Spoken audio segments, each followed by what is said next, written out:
गजोधरचा परिवार खूपच गरीब होता. त्याच्या 10 वर्षांच्या जुळ्या मुली पूजा आणि गीता होत्या. त्याची बायको घरचं काम बघायची आणि गजोधर बिचारा मोलमजुरी करून कसा बसा त्या मुलींचा सांभाळ करायचा आणि त्यांचं शिक्षणही बघायचा. एक दिवस गजोधर आपल्या जुळ्या मुलींना शाळेत सोडवायला जात होता. अरे गजोधर, या पोरींवर एवढा पैसा खर्च करण्यापेक्षा एका मुलाला जन्म दे ना. निदान म्हातारपणी तुझ्या कामी तरी येईल. तुझा मुलगा आहे ना, मग मी बघतो तो मोठा झाल्यावर किती नाव गाजवतो ते. अरे स्वतःचं आयुष्य घालवायला ते काही ना काहीतरी तर करतीलच. पण तुला ह्या 2 पोरी आहेत ना, त्यांचं लग्न होऊन त्या सासरी जातील, मग त्यांचा तुला काय फायदा होणार आहे मित्रा? वा वा, काय बोललास तू महेश. काय समजूतदारपणा आहे तुझ्यात. हा समजूतदारपणा सगळ्या समाजासमोर बोलून दाखवलास ना, तर सगळे तुझ्या पायाशी लोळण घेतील. कुणी आपल्या मुलांना आपल्या फायद्यासाठी जन्माला घालतं का? वय रे, मला तर लाज वाटतीया की अशा विचारांचा माणूस माझ्या गावात राहतो. गजोधर, काय बोलतोयस तू? का आता मिरची झुंबली का? माझ्या मुलींसमोरच माझ्याच मुलींबद्दल असं वाईट बोलतो, तेव्हा विचार नाही केलास? गजोधर चिडून तिथून निघून गेला. पूजा, गीता, तुम्हाला कुणाचं बी बोलणं मनावर घेण्याची गरज नाही, समजलं? बाबा, तुम्ही काळजी करू नका. आम्हाला कोणाच्याही बोलण्याचं वाईट वाटणार नाही. हो बाबा, आम्हाला आता लोकांचं बोलणं ऐकूच येत नाही. आम्ही दोघी बहिऱ्याच होऊन जातो. गजोधर आपल्या दोन्ही मुलींना शाळेत सोडून कामावर जातो. दिवसभर मोलमजुरी करून थकून दमून गजोधर संध्याकाळी आपल्या घरी आला. गजोधरने पाहिलं की त्याच्या दोन्ही मुली मेणबत्तीच्या प्रकाशात अभ्यासाला बसल्या होत्या. पूजा, गीता, एवढ्या रात्री बी तुम्ही अभ्यास करताय. तुमची ही मेहनत बघून मला खूप छान वाटलं. आपण खरंच खूप नशीबवान आहोत की आपल्याला अशा पोरी मिळाल्यात. एक दिवस या दोघी आपलंच नाही तर गावाचं नाव रोशन करतील. सरपंचांच्या घराबाहेर सगळे गाववाले का बरं जमलेत? जाऊन बघायला पाहिजे. अरे, गावात लाईट आली तर ते धोक्याचं असेल. इथं सगळ्यांची कच्ची घरं आहेत, पत्र्याची घरं आहेत सगळ्यांची. एक ठिणगी पडली ना तर सगळं गाव पेटून निघेल. सरपंच, जर समध्यांनीच असा विचार केला असता तर आज देशात लाईटच आली नसती. अरे, तुम्हाला काय वाटतं मी प्रयत्न नाही केले? सरकार ऐकायलाच तयार नाही.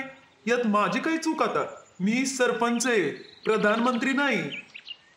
एवढं बोलून सरपंच आपल्या घरात निघून गेले. गाववाले आपापसात चर्चा करू लागले. अरे राजू, तुम्ही उगाच सरपंचांसमोर बोलत बसता.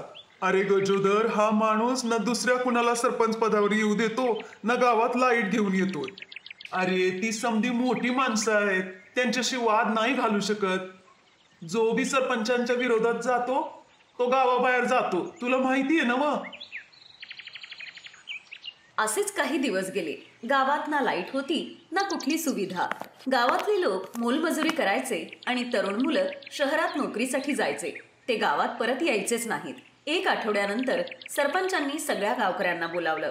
हे बघा गावकऱ्यांनो, मी गेला 1 आठवडा इथं नव्हतो. तुम्हाला माहितीये मी कुठं गेलो होतो? तुम्ही आम्हाला कुठं सांगितलं?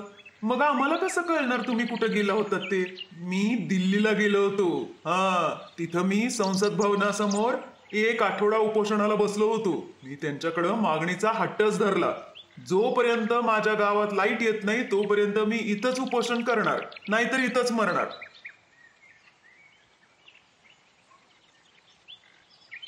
गाववाले सरपंचांच्या या बोलण्यावर खूप खुश झाले, पण गजोधरच्या दोन्ही मुली त्याच्यावर हसू लागल्या. तुम्ही दोघी का हसताय? मी काय मस्करी करतोय का? गजोधर, तुझ्या दोन्ही मुलींना समजाव. असो, सरकारने माझं म्हणणं ऐकलं म्हणून मी परत आलो.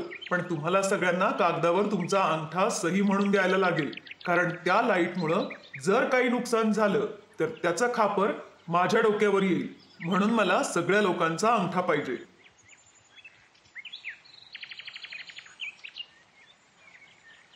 गाववाले गावात लाईट येणार म्हणून खुश झाले होते. त्यामुळे सगळ्यांनी भराभर त्या कागदावर आपला अंगठा दिला.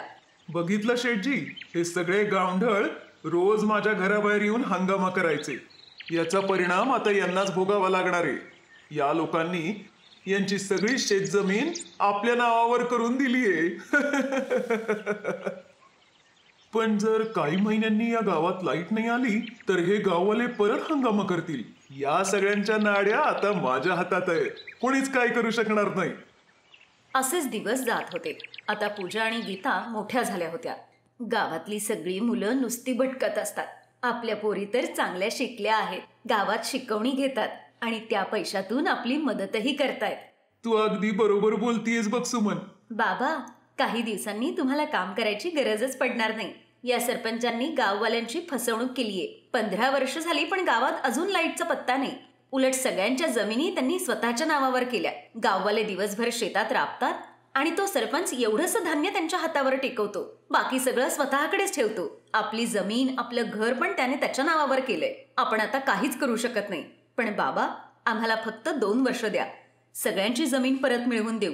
या सरपंचाला नाही भीक मागायला लावली ना तर आम्ही जुळ्या बहिणी नाव लावणार नाही.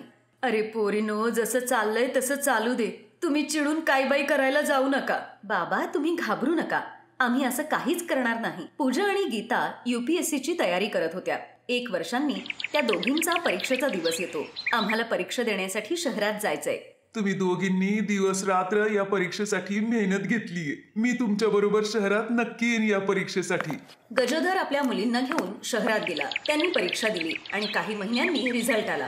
पूजा आणि गीता दोघीही टॉपर होत्या. 2 वर्षांच्या आत दोन्ही जुळ्या मुली IPS ऑफिसर बनल्या. आता त्यांचं एकच ध्येय होतं, सगळ्या गावकऱ्यांना त्यांची जमीन परत मिळवून देणं. कायद्याने सगळ्या जमिनी आता सरपंचाच्या नावावर होत्या, त्यामुळे त्या जबरदस्ती तर करू शकत नव्हत्या. म्हणून त्या दोघींनी एक प्लॅन बनवला. गीता, माझा एक मित्र आहे राकेश, जो एका खूप मोठ्या उद्योगपतीचा मुलगा आहे. त्यांच्या खूप फॅक्टरीज आहेत, पण आता राकेशलाही एक फॅक्टरी सुरू करायची आहे. माझी इच्छा आहे की या गावात त्यांनी ही फॅक्टरी सुरू करावी, म्हणजे इथल्या लोकांना पैशासाठी बाहेर जावं लागणार नाही. हो, मग राकेशला इथेच बोलवूया. मग पूजा आणि गीताने राकेशला बोलावून घेतलं. सरपंचजी, हा राकेश आहे. तुम्ही ओबेरॉय बिल्डरचं नाव ऐकलंच असेल ना? हा त्यांचाच मुलगा आहे. अरे वा वा वा, आमचं तर नशीबच उजळलं. तुम्ही आमच्या घरी आलात. अरे, जरा यांच्या चहा नाश्त्याची व्यवस्था करा. सरपंचजी, याची काहीच गरज नाहीये. खरं तर मला या गावात एक फॅक्टरी सुरू करायची आहे. तुमची परवानगी हवी होती. हो हो, माझ्याकडून पूर्ण परवानगी आहे. मग या पेपर्सवर तुमची सही लागेल. सरपंचांनी पैशाच्या मोहापायी पेपर्स न वाचताच सही दिली. राकेश तिथून निघून गेला आणि दुसऱ्या दिवशी गीता आणि पूजा पूर्ण फौज घेऊन सरपंचांच्या घरी पोहोचली. सरपंच, हे घर आता खाली करा, कारण तुमचं घर आणि जमीन आता माझ्या वडिलांच्या नावावर झाली आहे. तुम्हीच या पेपर्सवर तशी सही केलीये. धोका दिलात तुम्ही मला? हा हो, दिला धोका. आता निघताय गुपचूप की हाकलून देऊ? आणि गावकऱ्यांनो, यापुढे पेपर्स न वाचता कधीच कुठे सही करत जाऊ नका. आता तो सरपंच भीक मागत फिरत होता.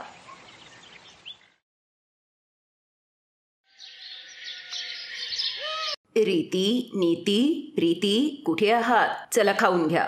आत्ता आलो आई. वंदनाने हाक मारल्यानंतर तिच्या 3ही मुली रीती, नीती आणि प्रीती आपल्या घराकडे जातात. रीती नेहमी मध्ये चालायची आणि तिच्या दोन्ही बाजूला तिचा खांदा पकडून नीती आणि प्रीती चालायच्या.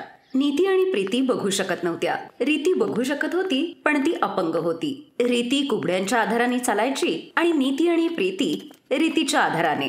किती वेळा सांगितलंय जास्त लांब जाऊ नका म्हणून. रीती दीदी होती ना आमच्या बरोबर. अगं, किती दिवस अशा तुम्ही एकत्र राहणार आहात? लग्नानंतर तुम्हाला तुमच्या घरी जावं लागेल. मग काय कराल? मग आम्ही लग्नच नाही करणार. रीती दीदीचा खांदा पकडून आम्ही नेहमी असेच चालत राहू.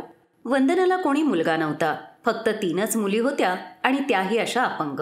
वंदनाला या गोष्टीचं खूप दुःख होतं. वंदनाचा नवरा एक छोटा शेतकरी होता. शेतीचं काम करूनच तो आपलं घर चालवायचा. रीती, कुठे आहेस? आई, मी पोळ्या करतीये. अगं, सगळा दिवस तूच काम करत असतेस. तुझ्या दोन्ही बहिणींना पण शिकव. आई, मी आहे ना. आणि तसंही त्या दोघी कशा काम करतील? तू जेव्हा तुझ्या सासरी जाशील मग यांनाही सासरी जावं लागेल ना. मग कसं काम करतील? आंधळी लोकही आपल्या हिशोबाने काम करतात ना. आपण काही श्रीमंत घरातले नाही आहोत की आपल्याकडे नोकरचाकर कामाला असतील. पण आई, अगं त्या कशा करतील? तू पण जरा विचार कर ना. तुला जर दिसलंच नाही तर कसं ओळखता येईल कुठली साखर आहे, कुठलं मीठ आहे? कसं कळेल की हे गाजर आहे आणि हा मुळा? आई, मी तर म्हणते तू माझं लग्नच करू नकोस. मी पैसे कमवीन आणि नेहमी सगळ्यांची काळजी घेईन. रीतीचं बोलणं ऐकून वंदनाच्या डोळ्यात पाणी येतं. ही गोष्ट नीती आणि प्रीतीनेही ऐकली आणि त्या दोघेही रडू लागतात. मग त्याच संध्याकाळी, आई, बाबा, मी विचार केलाय. आम्ही 3घी बहिणी एकतर लग्नच करणार नाही किंवा मग आम्ही अशा घरी लग्न करू जिथे 3 भाऊ असतील. बाकी आम्हाला काहीच नकोय. ना श्रीमंत घर, ना सुंदर मुलं. फक्त आम्हाला वेगळं करू नका बाबा, कारण यांच्याशिवाय माझं आणि माझ्याशिवाय यांचं जीवनच नाहीये. रीतीचं ते बोलणं श्याम आणि वंदनाला खूप लागलं. अगं ऐकतीयस का, एक आनंदाची बातमी आहे. काय झालं, लवकर सांगा. ते किशनपूर आहे ना, तिथे किशोरीलालजींचं कुटुंब राहतं. त्यांची 3 मुलं आहेत आणि तिघही बिनलग्नाचे आहेत. त्यांना आपल्या मुलांचं लग्न करायचंय. यापेक्षा चांगली संधी काय ती. जर या 3 पोरांशी आपल्या पोरींचं लग्न झालं तर त्या नेहमी एकत्र राहतील. पण ते आपल्याशी नातं जोडतील का? ते तर अगं तेच तर सांगायला आलोय तुला. आता हा देवाचा चमत्कारच समज. त्या 3 भावांना पण जरा कमी दिसतं, त्यामुळं कदाचित ते मान्य करतील. अच्छा, मग तर तुम्ही लवकर विचारून घ्या. दुसऱ्याच दिवशी श्याम किशोरीलालच्या घरी गेला आणि त्यांना आपल्या मुलींबद्दल सांगितलं. किशोरीलालनेही लग्नासाठी होकार दिला आणि मग लग्नाची तयारी सुरू केली. 3 बहिणीही खूप खुश होत्या. मग लग्नाचा दिवसही उजाडला आणि सप्तपदीच्या आधी 1 मिनिट थांबा गुरुजी, एवढी घाई तरी काय आहे? हा तर श्यामजी, जरा हुंड्याबिंड्याचं तर सांगा मला. पण हुंड्याचं तर काही बोलणंच झालं नव्हतं किशोरीलालजी. आणि जेवढं माझ्याकडून होतंय तेवढं तर मी करतोच आहे. अरे मग आम्ही थोडंच आमच्यासाठी मागतोय. तुम्ही 3 पोरी देताय. उद्या उठून पोरं फिरायला गेली कुठे तर काय रिक्षात आणि बसचे धक्के खात जातील का? तुम्ही असं करा, एक अशी कार द्या ज्याच्यात 7 लोक मावतील. बस, बाकी आम्हाला काही नको. पण असली कार तर खूप महाग असेल. मी गरीब, कुठून आणू एवढे पैसे? तुम्हीच सांगा. अरे पण मी आता कुठं मागतोय. आम्ही तुझ्या 3 पोरींना लग्न करून घेऊन जातो. ठीक आहे, मग 1 महिन्याने तू कार घेऊन ये. आणि नाही घेऊन आलास तर तू तुझ्या 3 पोरींना घेऊन जा. ही काय पद्धत झाली किशोरीलाल? तुझ्या पोऱ्यांचं लग्न करायला आलायस का सौदा करायला आलायस? सरपंचजी, तुम्ही गप्प बसा. एवढ्यात जर जीव असेल ना या आंधळ्या आणि लंगड्या पोरीवर तर तुम्हीच घेऊन जा ना त्यांना आपल्या घरी सून म्हणून. नेलं पण असतं, पण माझा एकच मुलगा आहे. पण 3 असले असते ना तर तुझ्या समोर यांना इथून लग्न करून घेऊन गेलो असतो आणि तुला चपलेने मारून या गावातून बाहेर काढलं असतं. चपलेने मारून. हो, मग आम्ही निघून जातो. शोधत बसा असं घर या लंगड्या आणि आंधळ्या पोरींसाठी. मी पण बघतोच बिना हुंड्याचं कोण यांच्याशी लग्न करता येते. विमल, इकडे ये. श्याम, मला सांग, तू तुझ्या कुठल्या पोरीचं लग्न माझ्या पोराशी लावून देऊ शकतो? सांग. सरपंच साहेब, तुमच्या या प्रस्तावाबद्दल खूप धन्यवाद. पण आम्ही 3 वेगळं नाही राहू शकत. माझ्या बहिणी माझ्याच आधारावर आहेत, त्यामुळे आम्ही 3 एकाच घरात जाऊ. नाहीतर लग्न तर होणार पोरी, आणि या लालची किशोरीलाल समोरच होणार. श्याम, माझा एकच पोरगा आहे आणि तुला जरा विचित्र वाटेल, पण आता काही पर्याय नाहीये. मी माझा शब्द दिलाय. मी तुझ्या 3 पोरींचा हात माझ्या विमलसाठी मागतो. सांग, तुला मान्य आहे? सरपंचाचं बोलणं ऐकून तिथे प्रत्येक जण हैराण होतं. तेव्हाच नीती आणि प्रीती रीतीच्या खांद्यावर हात ठेवून सरपंचांना नमस्कार करतात आणि मग त्याच मांडवात या 3 बहिणींचं विमल बरोबर लग्न होतं. आणि मग 3 बहिणींनी अग्नीला साक्ष मानून एकाच मुलाला आपला पती मानला आणि तो मुलगा बनला 3 बहिणींचा एक पती. मग किशोरीलाल आपल्या 3 मुलांबरोबर रिकाम्या हाताने बेइज्जत होऊन तिथून निघून गेला. Best buddies. हॅलो मित्रांनो, हा व्हिडिओ पाहिल्याबद्दल धन्यवाद. जर तुम्हाला हा व्हिडिओ आवडला असेल तर कृपया लाईक, सबस्क्राईब आणि कमेंट नक्की करा. आणि हो, शेअर करायला पण विसरू नका. अजून असेच मजेदार व्हिडिओ पाहण्यासाठी खाली दिलेल्या घंटीला दाबा. बघत रहा बेस्ट बडीज.